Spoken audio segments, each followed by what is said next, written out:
finally, let us be filled with the Holy Spirit. Amen. Sabi ko namin kagabi, napag-usapan namin doon sa judgment seat of Christ. Sana po ay we just have to listen to the Holy Spirit because pag may magpapanggap pa ngayon na siya ay Hesus Kristo, dapat maging aware na tayo. Kaya tayo nagkifellowship.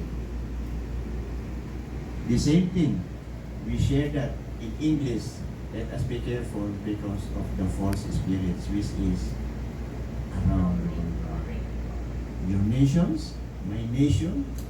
We will experience that we have to be filled with the Holy Spirit to honor a holy God. So, iniwan nila po namin yun. So, nag-iwa-hiwalay tayo, you go back to your nations. Remember, perfect unity. Amen. So, dito po ay balikan na lang po natin na about Israel. Ay kung tayo ay lumago na, naintindihan na natin, we understand now Israel. So, why love Israel? In the first place, God Himself loves Israel. In Jeremiah chapter 31, verse 3 to 4, the Lord appeared to us in the past, saying, I have loved you with an everlasting love. I have drawn you with unfailing kindness. I will build you up again. Your virgin Israel will be rebuilt.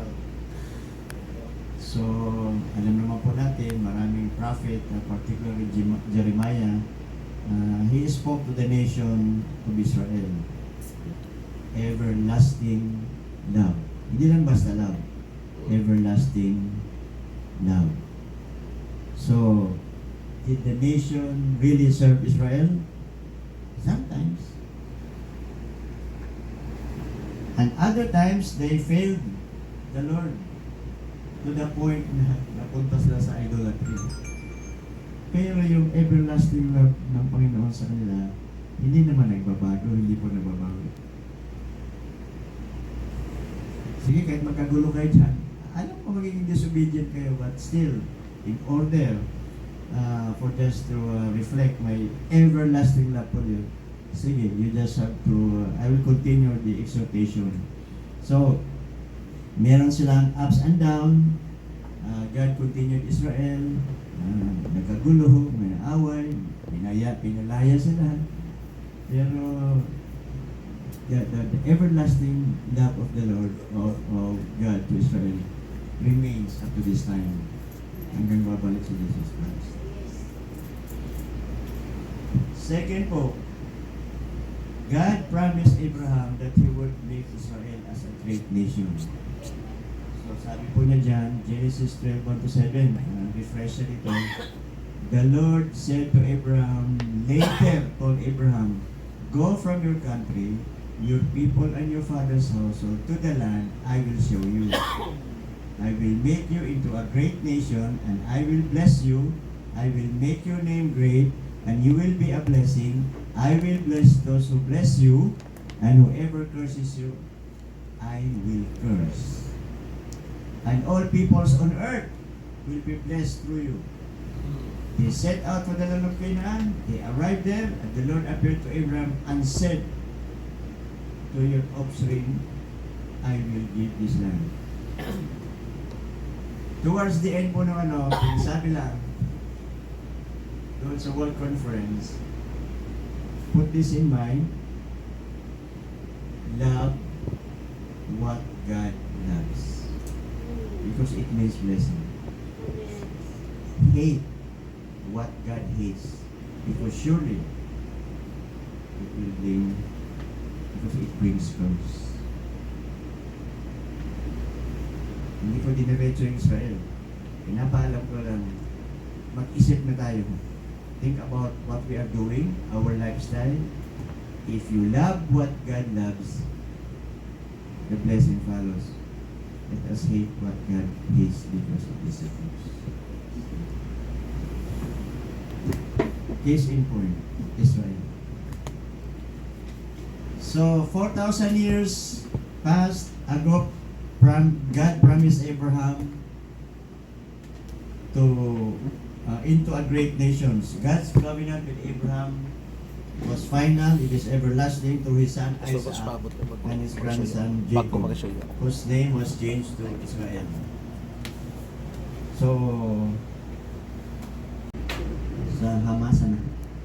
Diba may naririnig tayo, nabasa natin, bring them home, yung mga hostages. Diba, no? Bring them home, yung mga countries na nakikisabay sa kahit tayo rin. Kailan ba yun? Bring them home. Yes, yung nakaraan Ang lang ibig po. sabihin, yung hostages.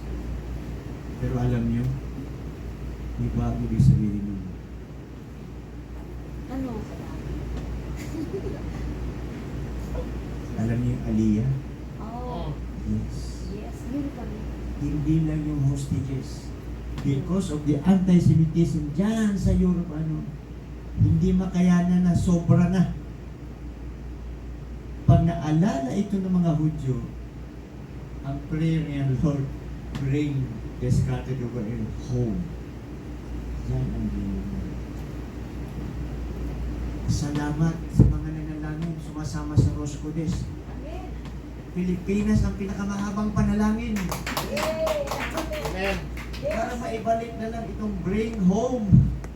Hindi Yes. hostages. Yung mga descendants, gusto na nilang umuwi. Alam nila, pigado sila dito dahil because one religion that is multiplying. Okay lang kung nabunagin ka sa katulad ng isang asawa ng classmate ko, kausap namin, ka-lunch namin yung isang araw na yun. Friday. Isa istorya kami. Nakikinig sila, pagkikistimony. Nasalita siya, alam mo ang classmate, sa Saudi ako na born again. Amen. Maswerte ka para naintindihan mo. So ano ngayon ang sinasabi ng Lord sa'yo? Na ikaw ay na-born again sa Saudi. Kahit saan pala. Huwag tinawag ka ng Panginoon. Yes, hindi lang ikaw, inuna ka lang dahil OF ka, dahil nurse ka doon. Paano yung mga nandoon na marami ng mission ngayon. Sino ang member dito ng I-team? Ayan po, si Pastor. Yun, ikaw. Deliverance ang kailangan nila. Kaya tama po, alam nyo, sinabi namin, ito flatless, sinabi ko doon sa World Conference. Be aware of this. God is now raising watchmen and prayer intercessions. Do not resist because it is the Holy Spirit. I am not telling you. We will separate in 5 days. Go back to your country. Listen to what the Holy Spirit is saying. Because the Lord is already teaching Christians to pray. Yes.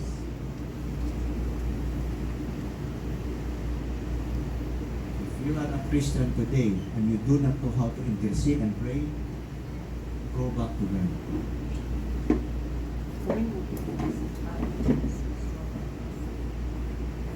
Listen to the Holy Spirit. Ano mong kalaban natin ngayon?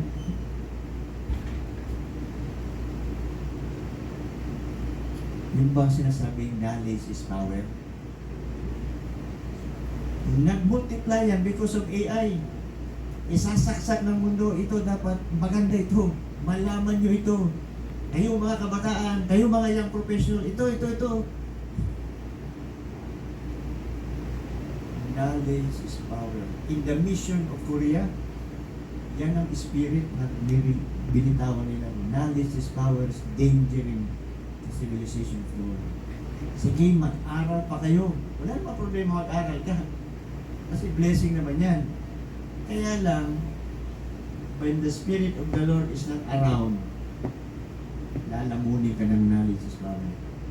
Amen. Binasa ko yung libro rin, sabi ko, Lord, kawawa talaga ang mundo pag hindi ito na ang bilis-bilis na ng ngayon. Bakit? Ang mentality, knowledge is power. Yes.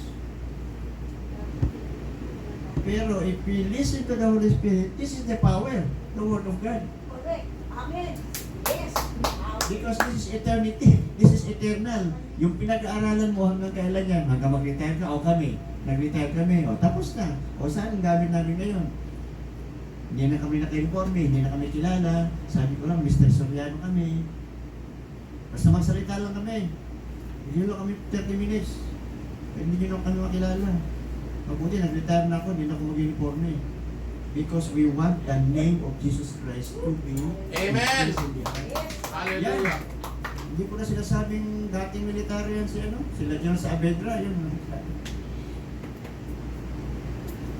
So, everything, we must be sensitivity talaga sa Holy Spirit. Amen, amen. Kasi kung hindi, lalamunin ka ng knowledge of power. But God, thank you Lord, for the power rest in your word. The power of the Holy Spirit that resides in every temple of the Holy Spirit. Hallelujah. Question. Tayong mga Kristiyano, aware ba tayo ng temple tayo ng Holy Spirit? Magkakasala tayo, magagalit tayo. Pero kung wala ang Holy Spirit, palalakihin yan ang knowledge is power ng mundo. Hanggang maging corrupt ko na, maging immoral ka na, hanggang magdroga ka na, hanggang magmura ka na. Salamat. The power to the God's was with to God be the glory. Deliverance ang kailangan niya. Amen. Praise God. Kaya salamat po. I believe hindi na ako magdadagdag because I want the Lord to just go on. Press on. Amen. Press on. Press on. Sa aming watch and pray, sa dulo, press on parati. Amen. Huwag kayo maatras. Para naman tayo hindi sundalo. Tinuruan ba tayo para mag-retreat? Hindi. Tinuruan tayo to reach the objective. Yes. But- Glory be to God. Before you reach the objective, isipin mo may kalaban. May NPA, mayroong mga gangster, may mga ano. Pero nakafocus ka sa objective. Maaring sabihin ng commander, teka lang, huwag kang dumiretso yun, dito ka dumaan. Same with God. Pause and pray. Watch and pray. So Israel, tinuturuan lang ng Israel because they need repentance from time to time. Amen. Amen. Ganyan ang cleansing ng Panginoon, self-discipline. So, God is of Israel used Israel to bring unique blessing to the whole world. Romans chapter 9 verse 4 to 5, the people of Israel, theirs is the adoption of sonship. Sonship. Theirs. Sila. Wala tayo dyan. Theirs divine glory, the covenants, the receiving of the law, the temple worship, the promises, theirs are the patriarchs, and from them trace the human ancestry of the Messiah, who is God over all, forever be praised. Amen. Nung nasa Philippine National Prayer Breakfast ako nung una, pinapanalangin, education, military, mga negosyo, mga education. Tapos, the Lord was just telling me,